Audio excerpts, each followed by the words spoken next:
तो दोस्तों हम सभी जानते हैं कि अमेरिका और जापान चाहते हैं कि भारत को टेक्नोलॉजिकली इतना ज़्यादा एडवांस कर दिया जाए, इतना ज़्यादा ताकतवर कर दिया जाए कि वो चाइना को बहुत ज़्यादा आसानी से काउंटर कर ले। इससे होगा ये कि इनका बोझ काफ़ी हद तक कम होगा।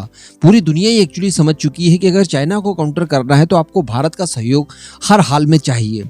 इसके अलावा साउथ कोरिया और जापान ये भी चाहते हैं कि भारत को एशिया का दूसरा सबसे ताकतवर देश होने का जो पायदान है उसके ऊपर खुद बैठ लिया जाए। खैर साउथ कोरिया के बारे में ज़्यादा कुछ तो नहीं कह सकते, लेकिन जापान ने जिस हिसाब से अपने डिफेंस बजट वगैरह बढ़ाया है वो भारत के दूसरे नंबर के पायदान के ऊपर आना चाहता है ताकि चाइना को बहुत ज्यादा आसानी से काउंटर किया जा सके। यानी वो भारत को कमजोर तो नहीं करना चाहते, लेकिन भारत की पोजीशन पर आना चाहते हैं, भारत जितना ताकतवर बनना चाहते हैं। साउथ कोरिया हो या फिर जापान हो, दोनों समझ चुके हैं कि भारत की जो रणनीति रही है चाइना के खिलाफ वो बड़ी शानदार है और भारत जिस हिसाब से टेक्नोलॉजीज को डेवलप कर रहा है डिफेंस के क्षेत्र में, वो स्पेशली चाइना को ध्यान में रखकर कर रहा है और यही स्ट्रैटेजी इन देशों की भी होनी चाहिए। और अलग अलग कई सारे मौकों पर देखा गया कि जापान हो, साउथ कोरिया हो, ये लोग भारत की राह पर चलने के लिए बिल्कुल तैयार दिखाई दे रहे हैं। ये लोग चाहते हैं कि वही पाथ इस्तेमाल किया जाए जिस पर भारत अभी तक आगे बढ़ा है। इसके लिए दोस्तों सबसे ज्यादा जरूरी होगा कि भारत का साथ इन देशों को मिले। कुछ समय के लिए साउथ कोरिया को अलग कर देते हैं, अमेरिका को अलग कर देते हैं।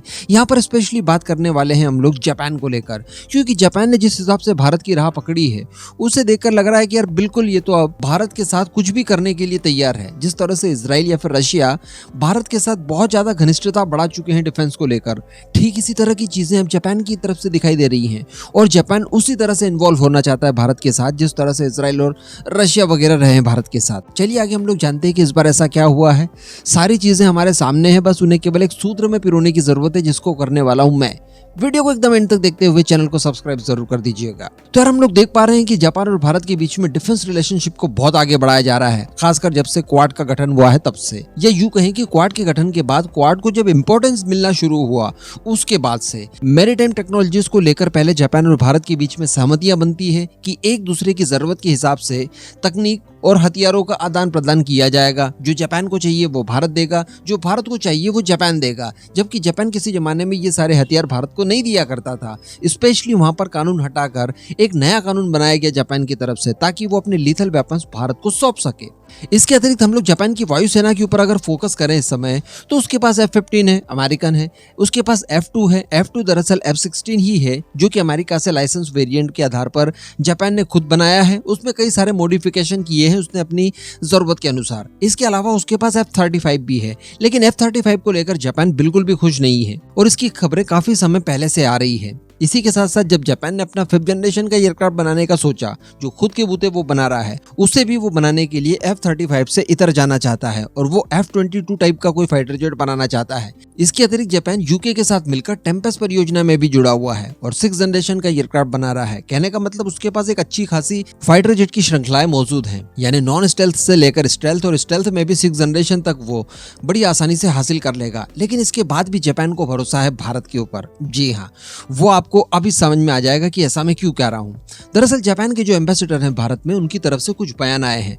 उनकी तरफ से बताया गया है कि हम लोग आने वाले कुछ समय में F-2 जो कि F-16 के आधार पर जापान द्वारा बनाया गया है उसे रिटायर वगैरह कर देंगे। सही बात है, काफी पुराना है और कुछ समय के बाद में उसके रिटायरमेंट का समय आ जाएगा। ऐसी परिस्थिति में उसके रिप्लेसमेंट के लिए उसे कोई भारी भरकम फाइटर जेट चाहिए जो कि उसी तरह का रोल प्ले कर ले, लेकिन वो नेक्स्ट जनरेशन का हो। इसके लिए दरअसल जापानीज एम्बेसडर के द्वारा बताया गया है कि उन्हें खासा इंटरेस्ट है भारत के एमका परियोजना में और एमका परियोजना में वो भारत के साथ जुड़ना चाहते हैं और जुड़कर डिजाइन, डेवलपमेंट और इसकी मैन्युफैक्चरिंग सभी प्रोसेस में वो भारत के भागीदार बनना चाहते हैं। कहने का मतलब यहाँ पर ज्वाइंट वेंचर करके एमका का वो एमका इस्तेमाल भी करना चाहते हैं, तभी ना उन्होंने F-2 को रिटायरमेंट की बात कही। तो कहने का मतलब जापान को इतने सारे फाइटर जेट होने के बावजूद, यानी F-35 है, उसका खुद का 5th जनरेशन का एयरक्राफ्ट है, 6th जनरेशन का बना रहा है, उसके बावजूद उसे एमका चाहिए। तो कहने का मतलब भारत के एमका की तारीफें अब वर्ल्ड वाइड होने लगी है और ये भारत के लिए भी बहुत ज्यादा बड़ा कॉम्प्लीमेंट होगा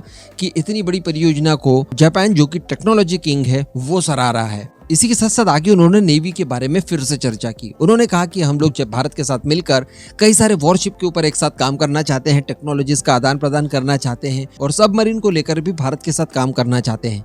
यहाँ पर सीधे सीधे मतलब था उनकी ताइफे क्लास या फिर शोर्यू क्लास की सबमरीन को लेकर, जिसमें भारत को बहुत इंटरेस्ट था प्रोजेक्ट 75I के चलते। और ये भारत की रिक्वायरमेंट को फुलफिल भी करती है, क्योंकि यहाँ पर हमें लिथियम आयन बैटरी वगैरह भी मिलती है, उसका प्रॉपर इस्तेमाल किया गया है जापान द्वारा, वो मिलता है। और सबसे बड़ी बात की वर्किंग AIP सिस्टम भी इसके अंदर इंटीग्रेट है।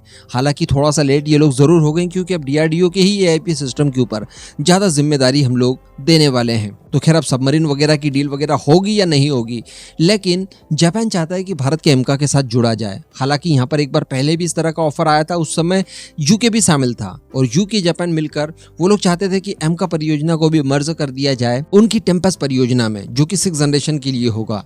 लेकिन इस बार यूके को अलग रख के जापान इंडिविजुअली भारत के साथ इस प्रोजेक्ट में जुड़ना चाहता है। इसके अलावा मैंने आपको कुछ ही दिन पहले वीडियो बनाकर बताया था कि जापान की तोशिबा और भारत के BDL के बीच में करार हुआ है। बहुत ही जल्द डिफेंस के क्षेत्र में जितनी भी जगह लिथियम आयन बैटरीज का इस्तेमाल भारत करना चाहता है, उन सब के लिए बैटरीज ज्वाइंट वेंचर के तहत बनाई जाएंगी। उसके बाद हमारी मिसाइलें हो गई, सबमरीन हो गई, या जहां पर भी बैटरी का इस्तेमाल होता है, हम लोग बड़ी आसानी से जापानीज टेक्नोलॉजी वाली लिथियम आयन बैटरी का इस्तेमाल कर पाएंगे। वो वीडियो नहीं देखा हो तो जरूर देख लीजिएगा।